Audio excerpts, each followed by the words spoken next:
Bienvenue sur Philosophie bouddhiste, l'espace où les enseignements anciens rencontrent les défis modernes. Ici, nous explorons la sagesse du Bouddha pour cultiver la paix intérieure, la compassion et l'épanouissement. Il existe un proverbe attribué à Jim Rohn qui affirme « Vous êtes la moyenne des 5 personnes avec qui vous passez le plus de temps. » Dans la tradition bouddhiste, cette sagesse résonne profondément, car la qualité de notre entourage peut être un tremplin vers l'éveil ou un piège subtil qui nous éloigne du chemin. Pourtant, combien d'entre nous s'interrogent vraiment sur les énergies que nous laissons entrer dans notre esprit? Peut-être est-il temps de nous poser une question essentielle. Qui, dans notre vie, façonne nos pensées, alimente nos désirs ou attise nos peurs? Dans cette quête de lucidité, le Bouddha nous a transmis un enseignement fondamental.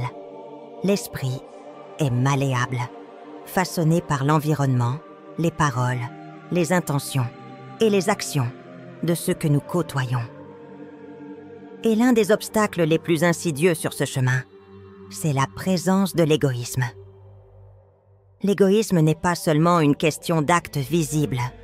Refuser d'aider un mendiant, détourner les yeux d'un ami en détresse, ou garder jalousement ses possessions.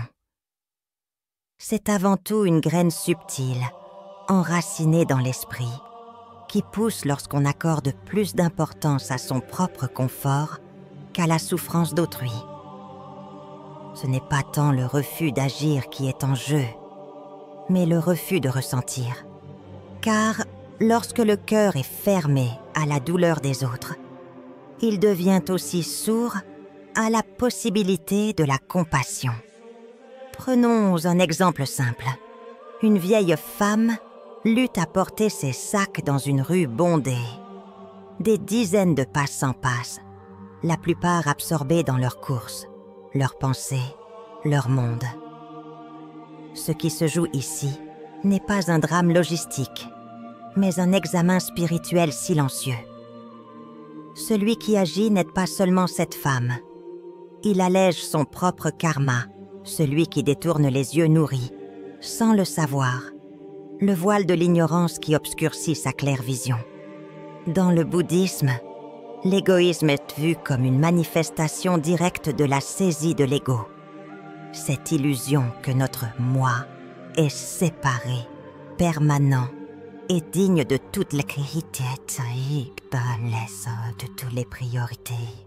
Cette illusion est à la racine de la souffrance. Le Bouddha a enseigné que la libération naît de la compréhension de l'interdépendance. Rien n'existe de façon autonome, et chaque être est le reflet de tous les autres. Aider autrui, c'est nous aider nous-mêmes. Mais l'égoïsme se transforme. Il se déguise. Parfois, il prend la forme d'un activisme sélectif. Nous aidons, tant que cela ne bouleverse pas notre confort. Parfois, il s'infiltre dans la méditation même, lorsque celle-ci devient un refuge personnel, un cocon qui justifie l'inaction. Je cultive la paix intérieure, devient un argument pour ignorer cocheur les cris du monde.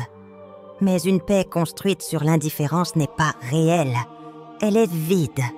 Le Bouddha lui-même, après avoir atteint l'éveil, aurait pu s'immerger à jamais dans le nirvana. Mais il est resté. Il a choisi de marcher parmi les hommes, de parler, d'enseigner, de tendre la main. Pourquoi? Parce que la compassion n'est pas une option dans le dharma, elle en est le cœur battant. L'égoïsme ne se guérit pas par la culpabilité, mais par la reconnaissance sincère de ses manifestations. Cela commence par un regard honnête sur soi-même. Qui suis-je lorsque personne ne me regarde? Mon cœur s'ouvre-t-il spontanément à la souffrance des autres? Ou est-ce que je m'en détourne? L'air trop pressé, trop occupé. Prenons un moment maintenant pour contempler. Qui sont les 5 personnes dont l'énergie façonne notre journée? Que nourrissent-elles en nous?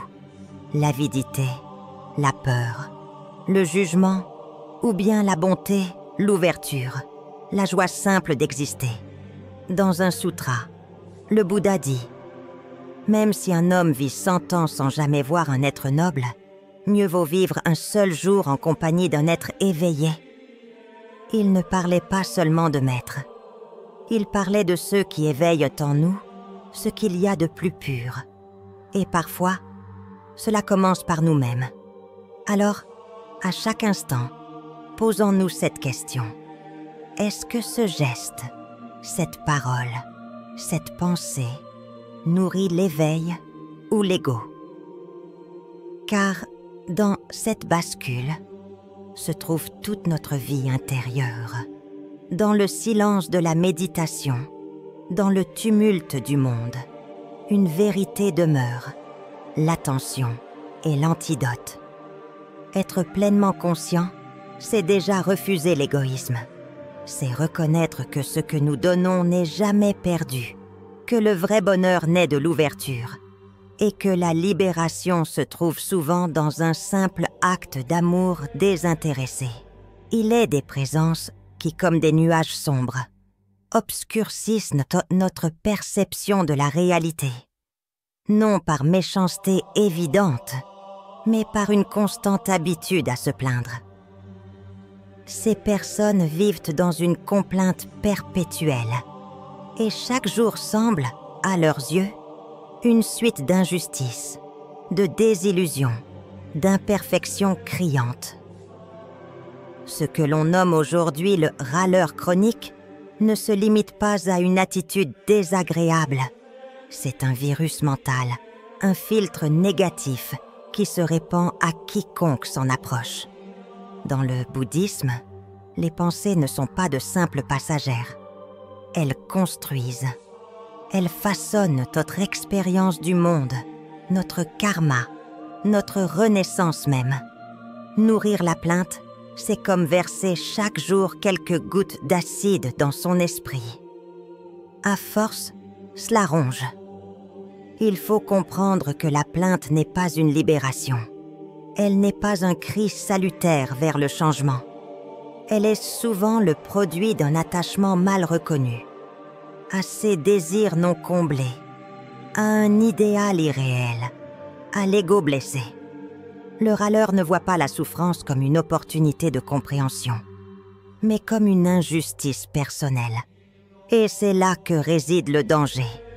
La plainte, chronique, n'est pas un appel à la transformation. C'est un refus de la réalité telle qu'elle est. Le Bouddha a enseigné que le contentement, sans outil, est une richesse intérieure qui ne dépend d'aucune condition extérieure. Être content, ce n'est pas renoncer au progrès, ni se résigner face à l'injustice. C'est cultiver une joie tranquille et profonde dans ce qui est, ici et maintenant. C'est regarder une feuille tomber et y voir la danse impermanente de l'univers, au lieu d'y voir un signe de déclin ou une nuisance. Celui qui se plaint sans cesse est prisonnier de ses jugements. Il refuse le changement naturel des choses. Il s'attache à une idée du monde qui ne correspond plus à la réalité. Et chaque décalage devient un motif de frustration. Mais plus on lutte contre ce qui est, plus la souffrance se renforce. Dans le Dhammapada, il est dit « De l'attachement naît la peine, de l'attachement naît la peur. Pour celui qui s'est libéré de l'attachement, il n'y a ni peine, ni peur. » Le râleur, souvent sans le savoir, est profondément attaché à ses attentes, à ses projections, à une idée figée de ce que devrait être la vie. Il faut voir aussi que cette attitude n'est pas anodine pour ceux qui l'entourent. La plainte constante épuise l'énergie des autres, trouble leur paix intérieure, installe une vibration négative dans l'espace partagé. Même celui qui médite profondément peut être affecté s'il n'est pas vigilant. Le râleur est comme une cloche qui résonne à chaque instant d'un son discordant. Et le danger, c'est que ce son finit par nous habiter. On commence à penser comme lui. On voit ce qui manque, au lieu de ce qui est. Mais doit-on alors fuir ces personnes? Pas nécessairement. Le chemin du bodhisattva consiste aussi à demeurer auprès de ceux qui souffrent, à offrir une autre perspective. Pas par la critique, pas par le silence complice, mais par la présence consciente. Lorsque l'autre se plaint, on peut respirer profondément, être là, totalement, et poser une simple question. Est-ce vraiment ainsi que tu veux te sentir? Parfois, une seule graine peut briser le sol le plus aride. En tant que pratiquants du Dharma, il nous appartient de reconnaître en nous-mêmes cette tendance, car elle est en chacun. Qui n'a jamais soupiré devant une pluie inattendue, devant un retard, un imprévu, une parole blessante? Mais la plainte peut être observée. Et si elle est vue avec clarté, elle perd de sa force. Prenons une pratique simple. À chaque fois que surgit une envie de se plaindre, posons-nous 3 questions. Cette plainte est-elle vraie? Est-elle utile? Est-elle empreinte de bienveillance?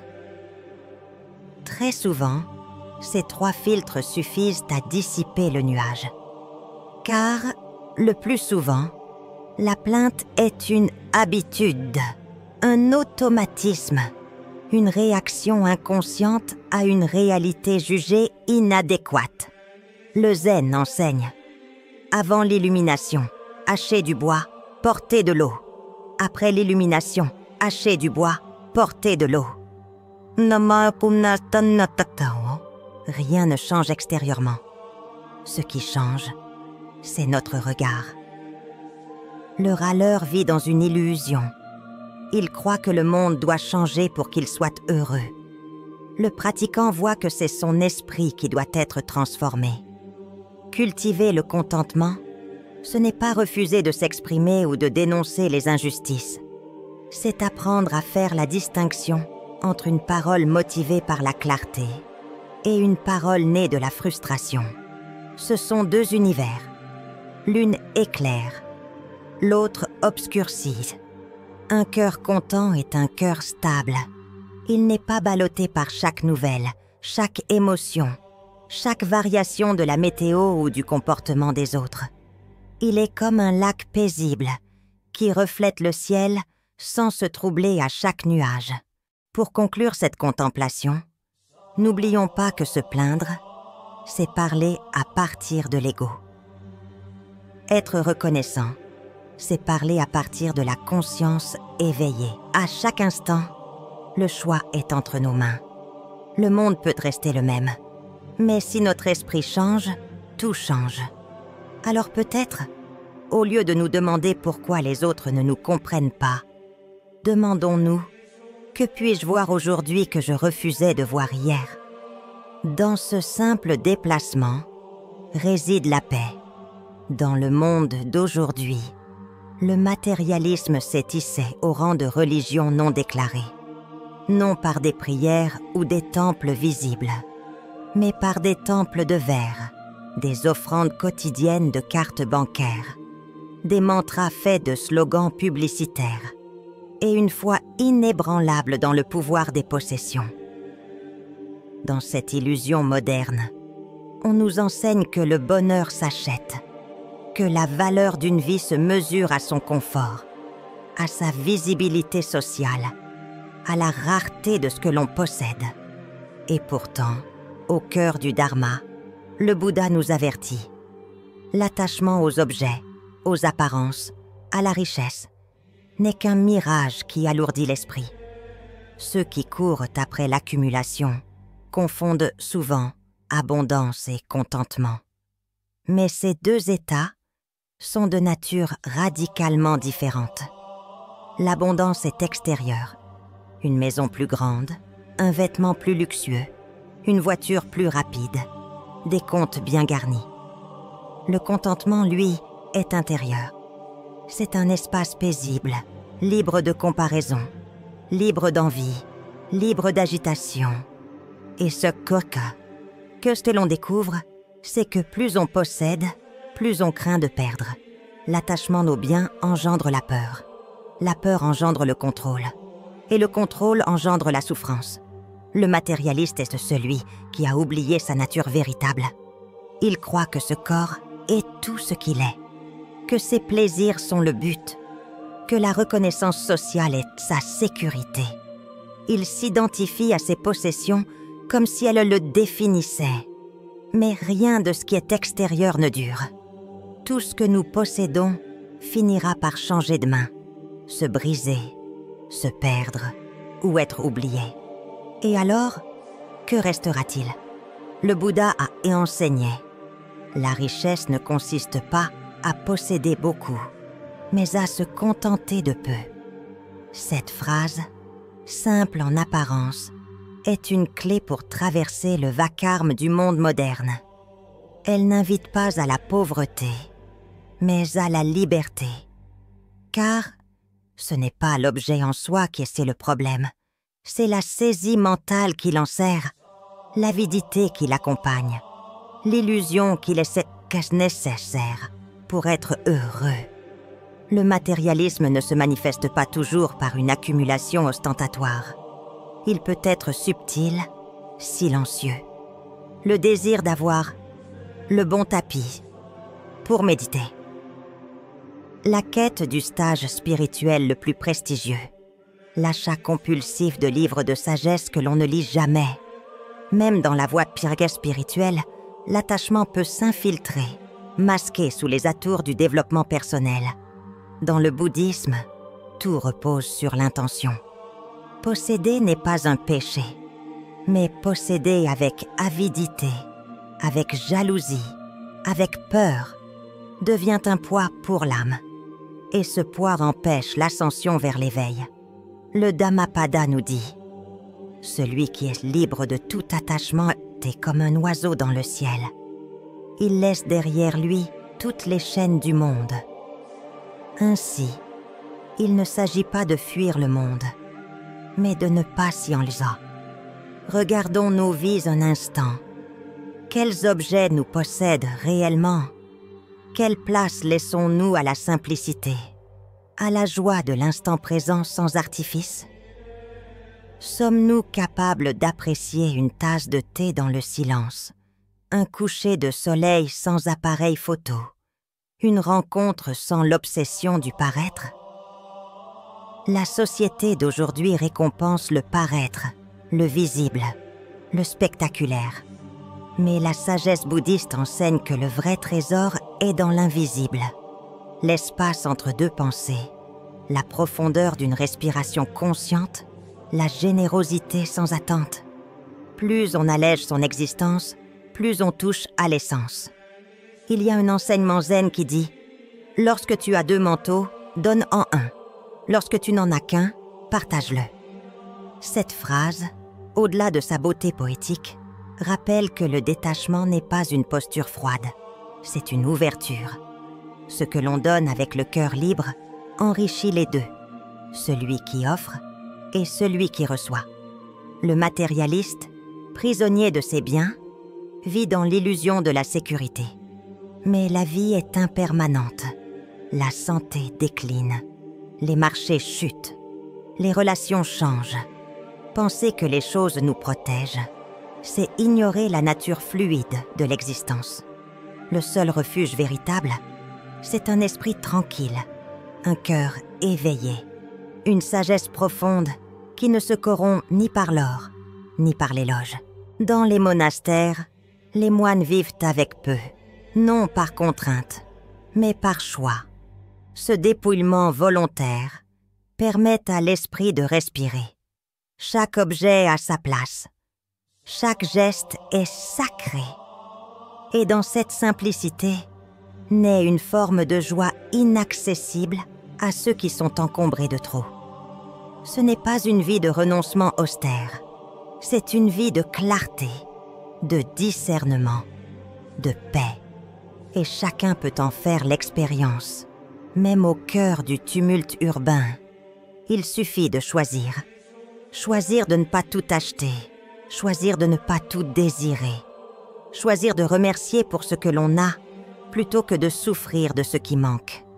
Car, au fond, le matérialisme est une soif sans fin. Et le dharma est une source. Celui qui boit à la source du dharma n'a plus soif.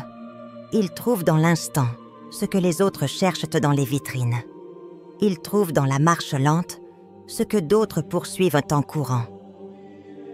En méditant sur l'impermanence, on voit que tout ce que l'on chérit finira par disparaître. Ce n'est pas une vérité triste. C'est une vérité libératrice. Ce que l'on accepte de perdre, on commence à vivre pleinement. Ce que l'on cesse de contrôler commence à danser. Alors peut-être est-il temps de poser la question qui dérange.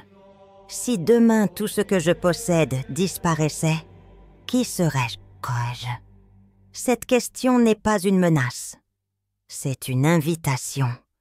Une porte ouverte vers un soi plus vaste, plus libre, plus vrai. Et si tu ressens que ces mots éveillent en toi quelque chose de profond, si tu souhaites marcher chaque jour un peu plus légèrement, un peu plus lucidement, alors ce chemin est aussi le tien. Le bouddhisme n'exige pas une vie monastique. Il demande seulement une vigilance sincère, une honnêteté courageuse et un cœur prêt à s'ouvrir, même dans la simplicité. Merci d'avoir parcouru cette série avec attention. Si tu ressens que cette réflexion a nourri ton esprit, qu'elle t'a offert un souffle nouveau dans ta quête de clarté intérieure, je t'invite à t'abonner à cette chaîne. Chaque semaine, nous explorons ensemble les enseignements bouddhistes pour vivre plus librement, plus profondément et plus en paix. Et si tu le souhaites, partage cette vidéo avec une âme qui pourrait, elle aussi, en avoir besoin. Car la lumière ne diminue jamais en étant partagée. Au contraire, elle grandit.